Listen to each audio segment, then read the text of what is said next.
Might be a different issue. No problem, Your Honor. No objection. Okay. Statute gives you discretion. Let me call the case. We are here on case number D467098, Dziedzic versus Dziedzic. Counsel, please state your names and bar numbers for the record. Did I say it right? Yes. Denise Gentili, bar number 4271, on behalf of the plaintiff in an unlawful capacity. Thank you, Your Honor. Patricia Vaccarino, bar number 5157, present appearing, with Mike Dziedzic, the defendant, to counterclaim it upon our motion filed March 11th to set aside, etc. Well, it's actually not quite that. And for the record, these are my notes. After viewing the hearing, both hearings, here's what happened in July. In July, it was a very odd series of events because Mr. Sachs and Mr. Avramsky showed up.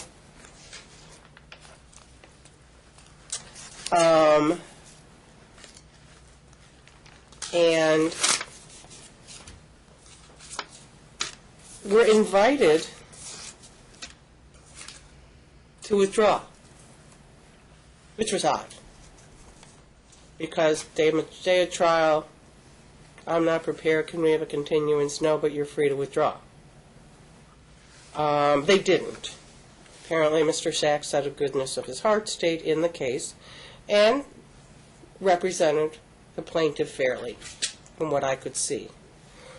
There was a point in the hearing, and I think this was before the plaintiff was sworn in, but there was a point in the hearing in which the plaintiff stood up and said, Your Honor, I will go with that timeshare for now.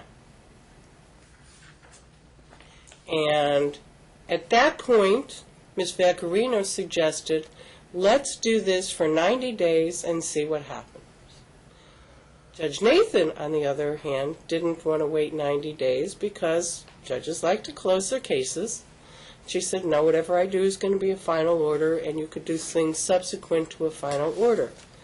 And ultimately made a final order of joint legal,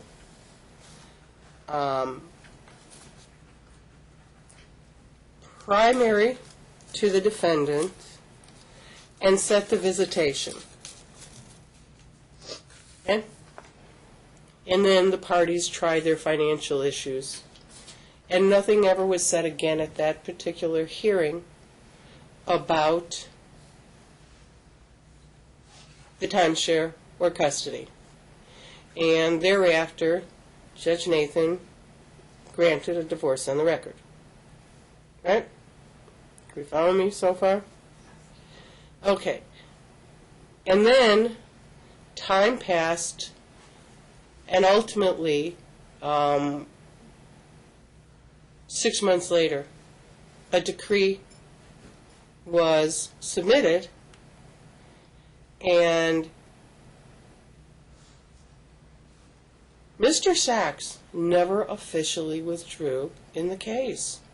What Judge Nathan done was invite him to withdraw, and he said, you know, he's going to stay on. I'm not getting paid, but I'll stay on. And I guess Mr. Avramsky had represented the plaintiff in other proceedings, and so he was sitting there when they were both actively advising the plaintiff.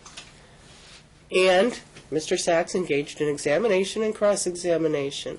So there was never permission, per se, to withdraw. And he never sought to withdraw and never had an order to withdraw. Okay? Moving on to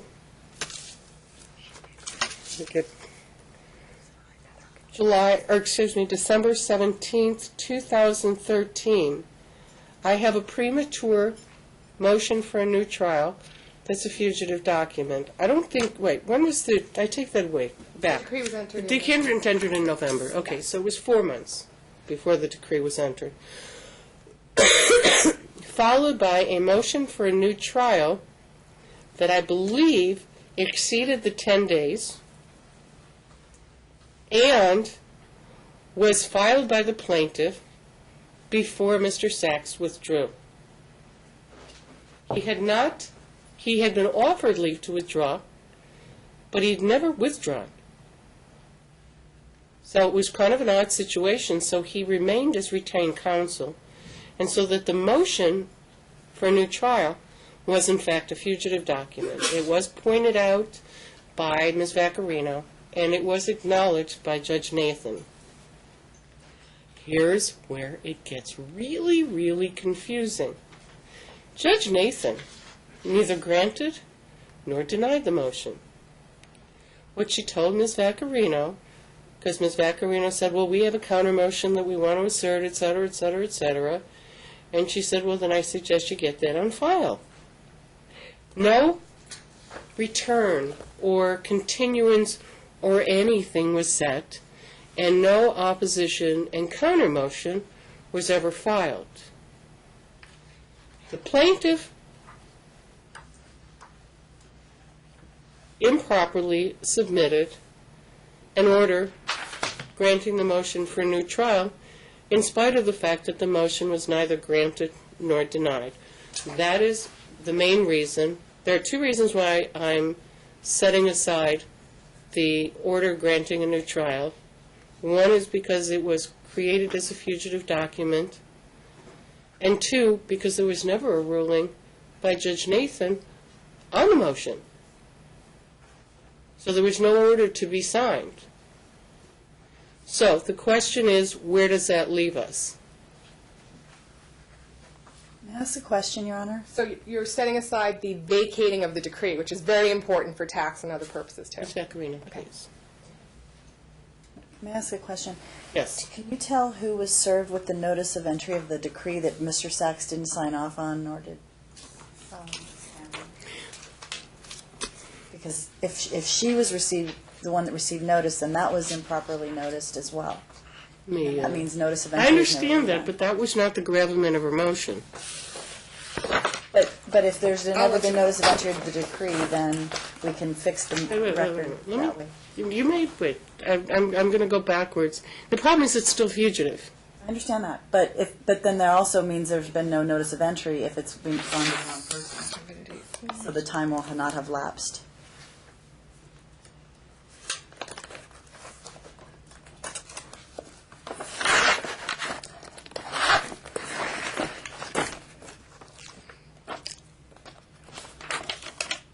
It was served by mail, Your Honor, on November 1st, 2013, to both Amy Hanley and Herbert Sachs, because to be safe, he was attorney of record, but she was already trying to appear by herself to file bias motions, etc. So to be safe, we mailed it on both. So it was properly noticed and entered on the attorney of record and the fugitive person trying to come into the case. November 1. Yeah. Thank you. It was served, and it was served on Mr. Sachs as well. And just because of the confusion in the record, we did both. Well, because he was still attorney of record. Yeah, I just he was never he never even got an order of withdrawal. He got an invitation, and that was as far as it went. So, arguably, by November 18, a motion for a new trial should have been filed, and should have either been filed by Mr. Sachs or should have been preceded by some kind of consent to withdraw. So you're saying that when the judge said on the record that his order to withdraw was granted, that it wasn't granted? Because she specifically said... No, because what happened was he stayed in the case. He stayed in the case, and by his own behavior, didn't withdraw. And then there was no... Subsequent anything. And there's no order. And so that's where we are. Now, There is an order now. that's only part one. And by the way, it's unfortunate because there were appealable issues. There was a custody determination without any findings. However, I'm stuck with the record I have. This is all, and for both of you, this is all sounds extremely hyper-technical. But sometimes that's the way the law works. That sometimes we are prevented by our own rules from doing certain things or from not doing certain things. Okay? I said that was part one. The request for a new trial has to be denied. Were this properly postured in front of me, I might have a different ruling, but it wasn't. And my hands are tied on that. The next point is we also have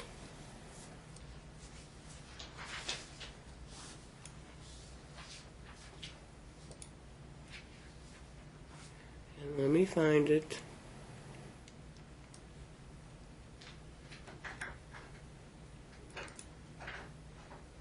Yeah, Mr. Sachs didn't really withdraw until March. If you want me to comment on that, Your Honor. You don't need to. I don't need comment on this because I'm commenting on the record, and I think I'm thoroughly educated on it that I don't need help right now. Thank you, Your Honor. Now, moving right along. By the way, it's interesting that Mr. Vromsky has never withdrawn, and he made an appearance. She still has Mr. Vromsky on the hook. So you might want to do a substitution. Okay, well, Just a point. He's not You know me, I'm detail-oriented, and I pay attention to this stuff. Now, let's move to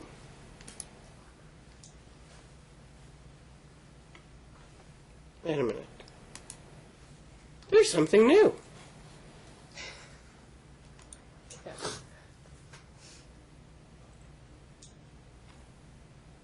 she's like, what is that thing? Somebody named Howard Yeah. Binder. Yeah, we can deal with that after. Can we strike it? Can we deal with that after you? Because we may not Yes, need because to I'll meet be it. inclined to strike it. You ordered no supplements before this hearing, too. I'm not. You did. I don't want to fight with But an her about it. affidavit isn't evidence, you know that. It was Declaration. ordered by Judge Nathan to be filed before the hearing on the motion. Ma'am, you do what you can to keep your attorney this time. Yes. Okay, now I have then ultimately a motion to set aside and clarification of order and an opposition, which brings us here. I have granted your motion to set aside that order set aside. The default order. Just for the minutes to be clear. We know that. But I also know that you want all kinds of other stuff, because whenever you file a motion, the title is always multiple lines, Good luck. and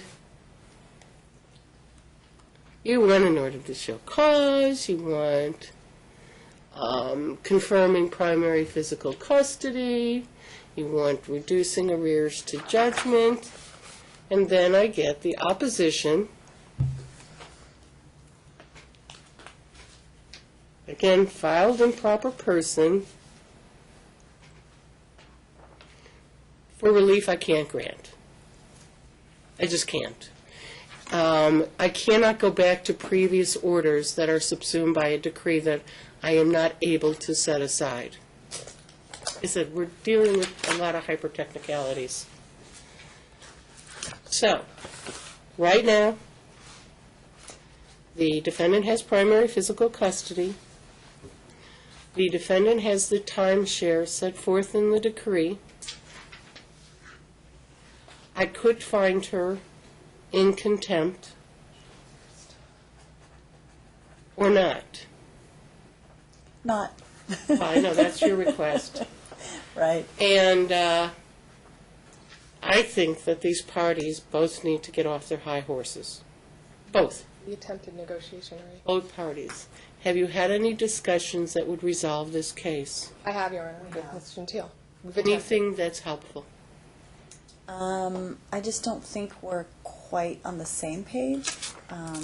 So I think what's going to end up having to happen is we're going to have to probably file a motion. Well- I'm guessing, because I think you sort of Unless the telegraphed parties that want to last time. stipulate to mediation. I'm open to that. Okay.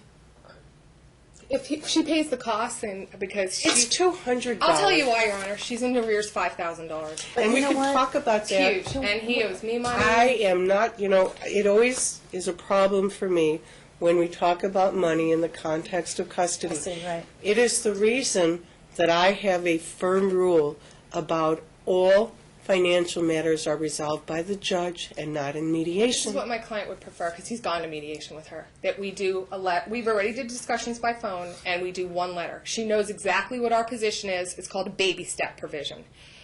Here's my point. And we know that you can't make any advisory opinions. That violates law of what you would do if she filed and presented her case under Ellis. And I read Ellis again, because you said last time, riddle me this.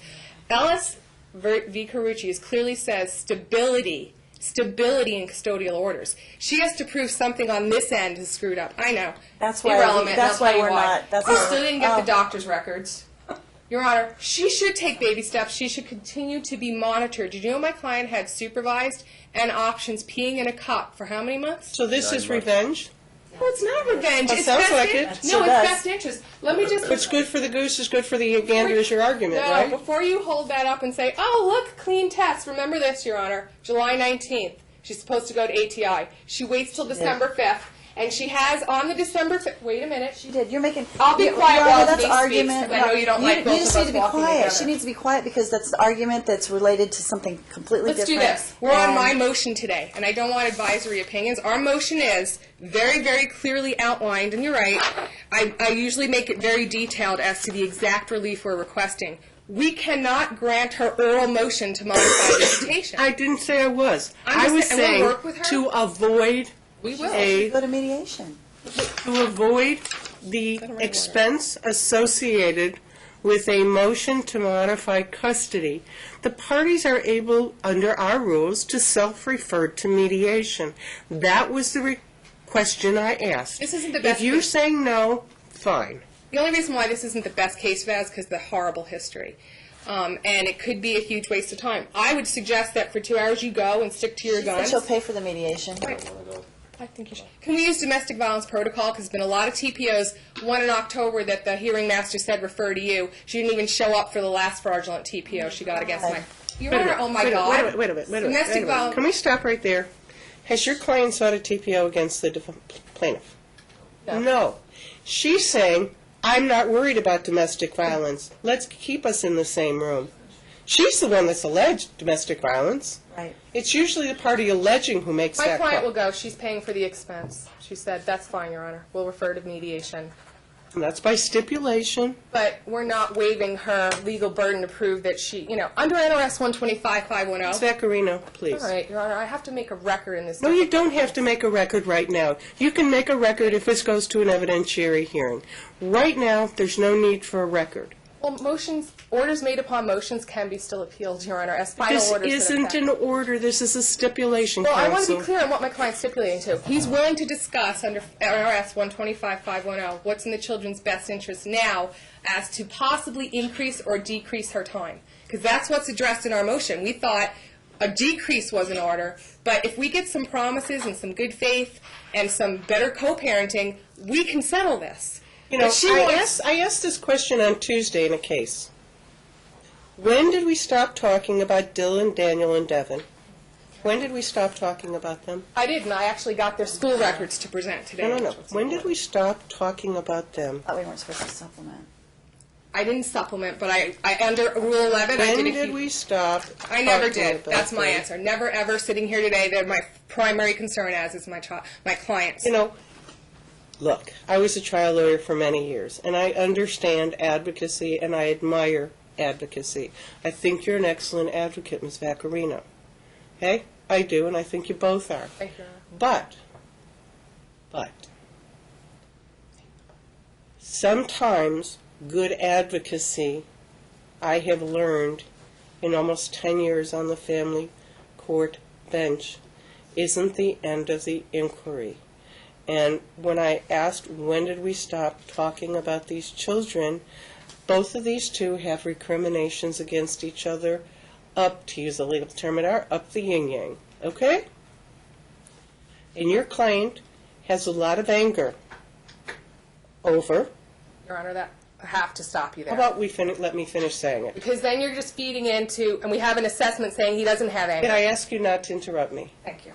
Has anger that is understandable because he's been accused of many, many things. He's had to jump through hoops. I think that I've been reminded repeatedly of all the hoops he had to jump through, and in fact, I think the word hoops was used. I understand that. I also understand that you, ma'am,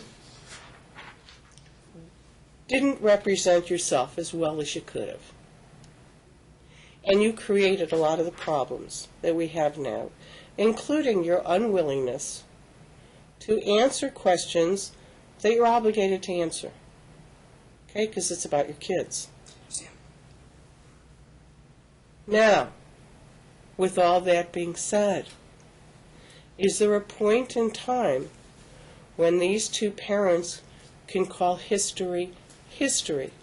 I mean, I know there's a saying that if you ignore history, you're doomed to repeat it, but that doesn't always apply in these kind of cases. I agree. And I'm wondering whether or not it's possible for these two parents to put history on a shelf. If we've got at least one child who has challenges and two others who are watching their big brother have challenges, and they don't know from one day to the next when or how they're going to see each of their parents, when did we forget about them? And that's all I'm saying. I can deal with some of the issues in your motion, but you two had better get a handle on things. I'm tempted, although I think your lawyers are sick to death of hearing me say it, give you a few lectures about what you're doing to your kids. I don't know your kids, and I don't love your kids. I wouldn't know them walking down the street. But it's part of my job to care for their best interest, and I take that very seriously, not only because it's my job, but because when I look at Southern Nevada, I know that's where I live, and that's my community. And your kids are part of the future of my community and our community. And if you have sane, happy, and healthy kids who are totally bonded with both their parents, and spending time with their parents is seamless, we'll likely have really good, productive members of our community. Okay? Now, there are studies that show that kids whose parents get along, they go out of their way to make sure each other has as much time possible with the kids, or the kids have as much time possible with the parents. They treat each other cordially and with respect, no matter how hard it is because of history. Those children statistically grow up to be as emotionally healthy as children from intact families, in fact, considering many intact families better. They could exceed your expectations. Even your oldest boy could exceed your expectations because Asperger's is not a terminal sentence. There are many, many people who do marvelous things that have Asperger's. Okay? Now let's talk about the road that you two have been on for these number of years now. Those children don't do so well. People that just walked out the door can tell you. Those children tend to be angry because this is a burden on them that they didn't ask for. They were just born. They're depressed because, it's just hard. You just want to be a kid. And then the scarier part is they internalize their parents' problems. They wonder to themselves, what's wrong with me that my parents don't get along? What did I do to deserve it? And it really has a serious impact on their self-esteem. So I got anger, got depression, and you got low self-esteem.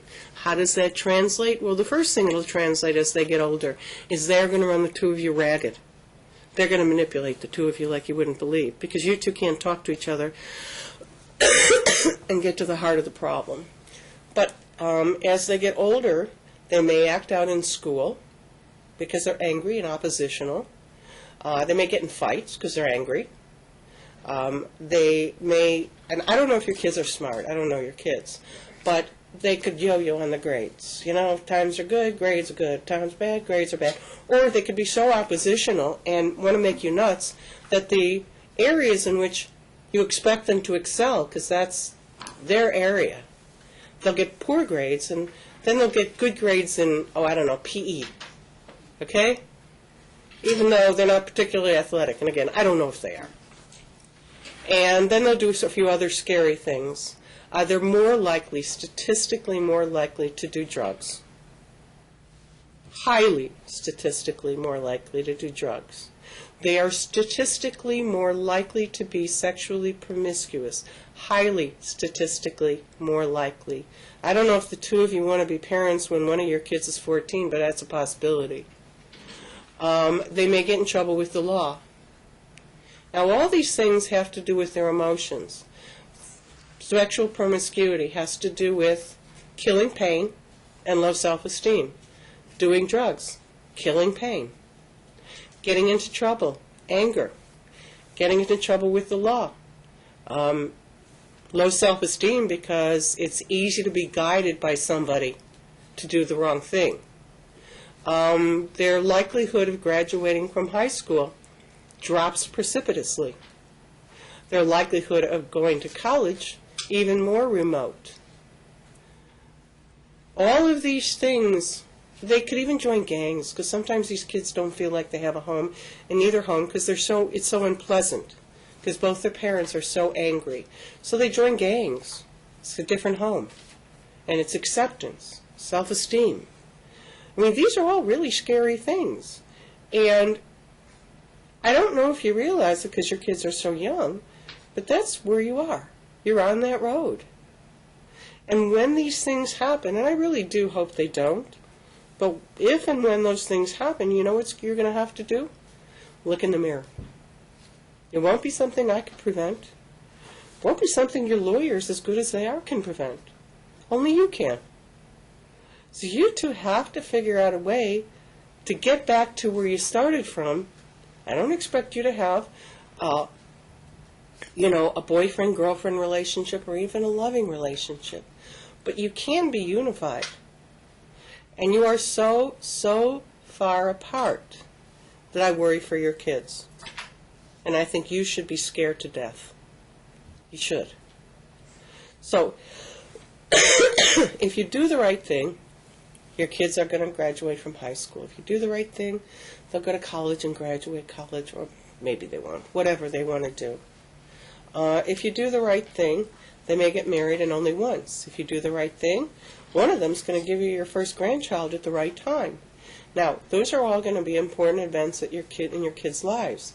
Do you want any of them to have to decide who gets to go to graduation, who gets to be in the wedding, who gets to be in the hospital? I sure wouldn't want that. And I don't know what you want. And you've been waging war for far too long. I'm losing my voice, but I really worry about the two of you, so I still think I got to use that air for this. So that's why I suggested you stipulate to mediation, and maybe with a whole new attitude toward each other, putting the past in the past, and trying to figure out why you made these kids and how they are so much more important than the two of you. And maybe you'll come up with a solution. And maybe we avoid more motion practice, and maybe, who knows, maybe, lucky you, in fairly short order, you won't ever have to come see me again. Because it's not fun. You get lectured. And it's not fun. And I just want your kids to be healthy. The more you come to me, the more... we have people, we call them frequent flyers. Both of these lawyers know that expression. Honestly, come back to court, coming back to court. I doubt that one of them has a healthy child, emotionally. Nah. Because kids know. You don't have to talk to the kids about it. They know. They know when their parents are angry with each other. They sense it. They're sponges. So, I want you to do that. Now, I will address your motion. Okay? Just to be clear on the referral to mediation, just so the FMC and I'm clear, this referral is upon, obviously, you have the sua sponte to make interest, best interest orders, but it's to discuss her current visitation. We're not in there because I think it's, counsel, with all due respect, I think it's wide open. I want them to talk about their kids, and I'm trying to do this in a I just wanted to non-litigious... be clear, my client's not going to go in there. He's willing to agree to, with trust, agree to discuss gradually expanding visitation. Is that a legal decision he's making, or a kid-centered It's decision in he's best making? interest, after-school records, et cetera. But, Your Honor, I just wanted to be clear Counsel, on what we're please, stipulating you know what, to. counsel, I'm asking you to do one thing. I'm not opening a door. I think don't poison the pound either. Thank you. Just want to be clear on the record. All right. Now, as to your motion, did you provide me with a schedule of arrears? Yes, I did, Your Honor. What? Yes, we did. It was filed on March 21st, and as well as his financial deck, March 21st, 14. Okay. They do. Yes, they do. I'm already dealing with No, that's not your schedule of arrears. There is. That's her schedule of arrears. Okay, then let me find mine. I apologize, Your Honor. Your Honor, may I ask another question? No, not right now. Because it's regarding the I'm sorry, I child believe support. it is ours. It says defendant, and I know we filed it, so let me check and make sure that I'm not going crazy. Oh, wait, there it is. Thank you, Sorry. Your Honor. Is that right? That's the date it was filed? Yes. Yeah. And hers was filed like last week, I think, which we found online. It was filed, I think it was filed Which before I we don't, went to court. without any motion for arrears, which was already denied by. Counsel, please. And that was what I was going to address, because, and I do need to ask you how to handle this. The orders that were entered from the August 6th Minute order. minute order says that the court finds that it will not hear the plaintiff's motion or grant an order to show cause on the facts alleged thereon. But the order that actually came out from Ms. Vaccarino's office says that there was neither party is entitled to arrears and that they're basically starting fresh. But that wasn't what was ordered. So I don't... Was this before Judge Giuliani? No, this was before... Well, Judge Giuliani started it, and then Judge Nathan... But I mean, it's not an order from me. It's Judge Nathan's minute order that Yeah, was Judge not Nathan's minute appealed or orders. reconsidered. And it But was, Judge Nathan... So you put in a poorly written order or an order that favors you and send it to whichever person is not represented or maybe is represented by Herb Sachs, and now you get away... I mean, at the end of the day, that one actually was... I'm going to see where that one is served. But I think that at the end of the day, what I'm trying to figure out is The she minutes do entitled to raise the issue of arrears? Could you give me a second? Yeah, I think I have it. This is the minute order. I'll show you exactly where it says it. It says it right in front. I have it circled. And I'm trying to find the second order. Notice of entry. Mr. Michael Flaxman. That's what she sent it to. I'm sorry? She sent it to Michael Fox. Yeah, so this one hasn't actually been properly noticed. So, well, it went to Michael Flaxman. So if Herb Sachs is attorney of record as of that date, then that's not the case. So I guess I can technically then, since this order hasn't been properly noticed to the attorney of record. He was the attorney of record as of that date. He made a notice of appearance before that was sent to us. That's not possible. It's not possible. If we're standing here and everything is hinging on the technicality of who was her lawyer, then her lawyer was Herb Sachs at this time. So it wasn't properly On noticed. August 20th, the date of child support commencement was July 1 of 2012 at the amount of $500. So, moving right along. Payment. I know I reviewed this before, but I'm going to re-review it. That was just a partial payment. It was actually $2,687 was the final order. And that was the partial payment, but the final order amount of child support he used to pay was $2,692. All right. The actual the child support payment was actually almost $2,700 a month. That was a partial payment. So I guess my point Can I is... finish, please? Counsel. Sure.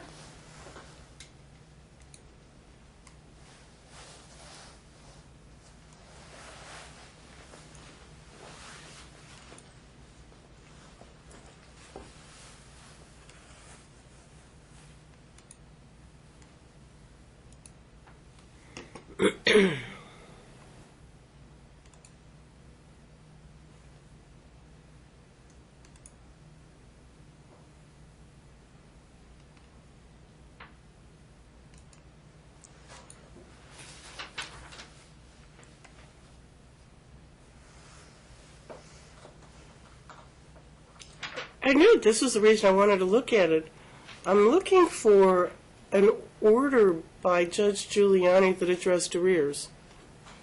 They didn't. That was the problem, right? And when they went back into court last year, that was still an open issue.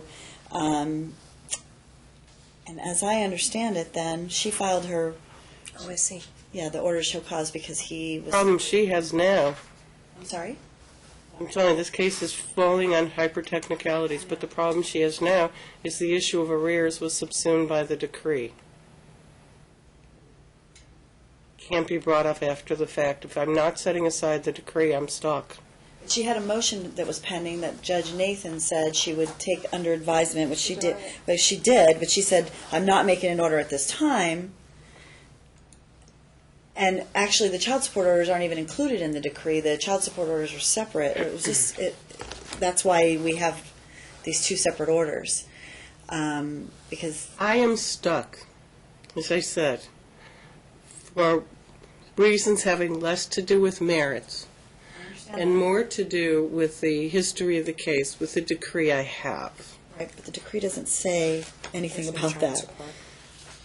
The decree doesn't reference child support at all, because they had prior child support orders, and then the issue of arrears owed from Mike to Amy, and then when, I guess, But it was custody never changed- addressed. When custody changed at the time of the 719 hearing in the summer of last year, then the court took the issue of child support under advisement, and then there would be I'm sure money you owed both from her. appreciate how much I enjoy inheriting cases. Yeah, it's fabulous, I'm sure.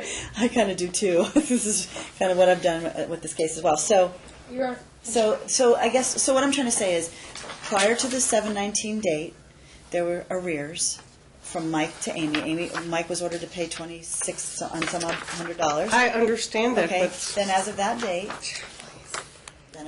date, the court took testimony about Amy's income. You missed a part, though, with all due respect. She's missing a part. A But- huge how about you let Ms. wait. Gentile Yeah, I never get to finish. She gets mad when I stand up, but I never get to finish a sentence. Okay, so then the court takes evidence about her income and takes it under advisement to issue an order regarding her income and her child support. But that motion was pending also under, it was an underlying motion pending. And she just said, I'm not granting the order to show cause. But she didn't make an order anywhere in here that says there are no arrears owed by either party, and therefore it's just all about Amy paying Mike. I just think I have lacked the ability to go backwards. This has been part of the issue that I've had. Do I have the ability to file any motion that is necessary to correct the August 6th order because it wasn't properly and technically served? Because if everything is hinging upon Amy's motion not being technically or filed improperly or don't see served, how. do you know what I'm saying? I do know Yeah. exactly what you're saying. I have that ability now because it's not been properly noticed. that would be an advisory opinion by you, but let me just clear the record up this way. Judge Giuliani ordered when Would you rather I didn't tell her probably not? it would still, this is the deal. First and foremost, there was a notice of appearance on January 22nd by Flaxman. And after that, the order at issue that wasn't appealed or asked for reconsideration was noticed on and served upon the proper I attorney. already ruled on this. Okay, so that's number one. No, this is the one she's saying with the arrears issue. about You the always August- have to respond to Ms. Gentile if I've already Clearly. told her no. It's kind of like the old saying. I just want her to understand told me that there's a case law that says wait. if she made a request, which she did in her order to show cause, that he's in arrears, and it's not mentioned in an order, the Supreme Court has ruled that it's deemed denied. So if she does that whole recitation and does it, she still loses. Because if it's not formally denied, there's a case that says it, I'll pull it out, it's deemed denied if it's not ruled upon. So she's dead in the water. Actually, a rule of civil procedure, but that's okay. There's a case, too, though, Your Honor, that says it. You need to correct Odyssey because it's not being set aside, the decree, and it's still showing up on Odyssey as set aside. So I just need to make clear because I'm not clear. So this order that hasn't had a notice of entry properly served is still. Hey, look! If I file a motion and it's improper, properly the court can served, rule though, against it. Denise. Ms. Vaccarino, please. Continue. I just am asking the speaking. question: are you finding that this order has been properly noticed to the plaintiff? Excuse me, under with No, but it has to have Because been corrected prior to There- entry of the decree of divorce. May I call the Wait, court's I'm direct sorry? attention and opposing counsel's attention? No. Wait, May I Please please sit I'm down. sorry. She's I asking need a to. question. I'm having a colloquy with Ms. Gentili. Would you give at least me the respect? I apologize. I don't if get any. disrespectful. At least the judge might. Okay, so the question is, if the decree doesn't reference child support, and this is the order that relates to child support, and the prior order said that he owed $2,700 a month to her, and that issue was hanging out there, you're saying we can't deal with it because the decree was entered in November? It's kind of deemed resolved. But now you're addressing another thing that I want to ask about.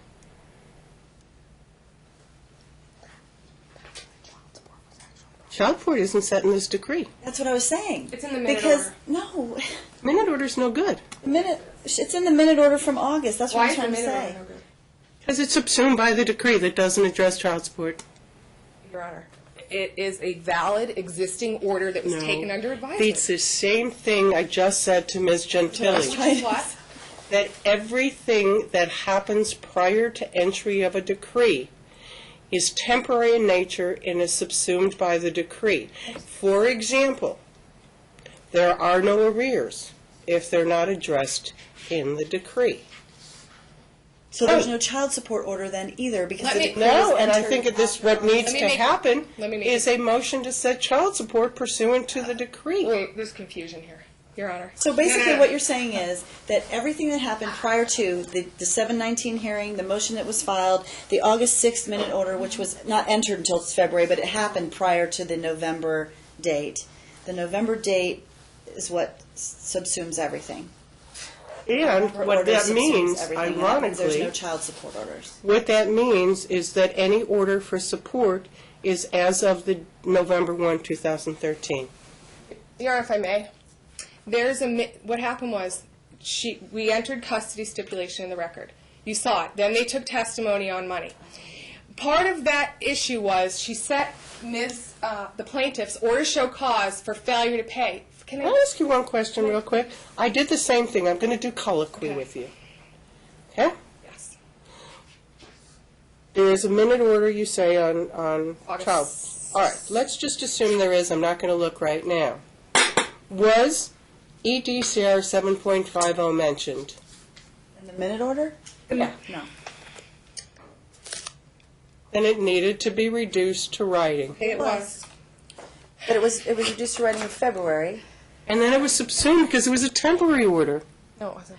If I may, Your Honor, 3 sentences. And let me clarify. 3 sentences and you're done, but Well, this... okay, 4 sentences then.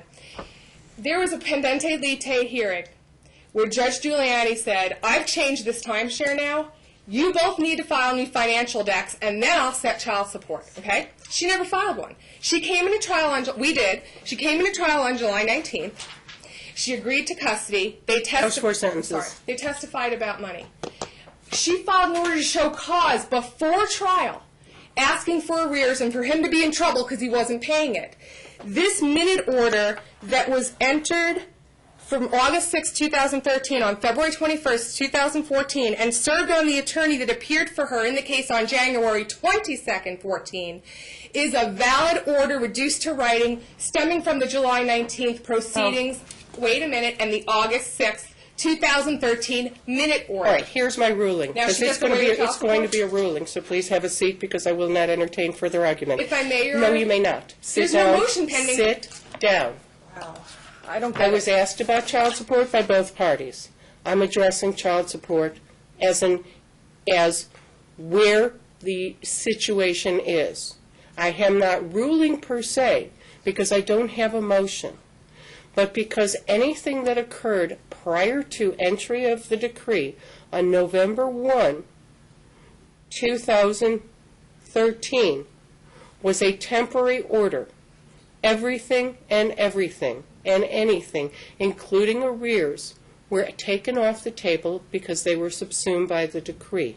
Therefore, should either party choose to request payment of child support, arrears, or anything, the effective date of any obligation, and this is going to be a finding that's in the record, the effective date of any finding of any obligation is November 1 of 2013. Feel free to take me up on a writ. It's not an Bill? issue that there's not immediate financial, relief or speedy remedy, but, Your Honor, you're depriving children of August, September, and October support. Didn't I just say I ruled? Well, she was Wait a minute, Your Honor, deprived though. the You said previous months. subsumed. Just because the decree wasn't entered till November, and part of it was because it got held up because she filed a bias motion and had to be jumped around and Chuck Hoffman. The question I have for you, Ms. Vaccarino, It's why, been why, adjudicated. pray tell, It's why, adjudicated. pray tell, counsel, would you prepare a decree, which, by the way, was not reviewed by the plaintiff's attorney of record, so it's all on you. Why would you prepare a decree that totally disregards child support arrears? That is your I'll tell you issue. why. No, There's two orders. You asked me an issue and you're putting it on me like I did something wrong.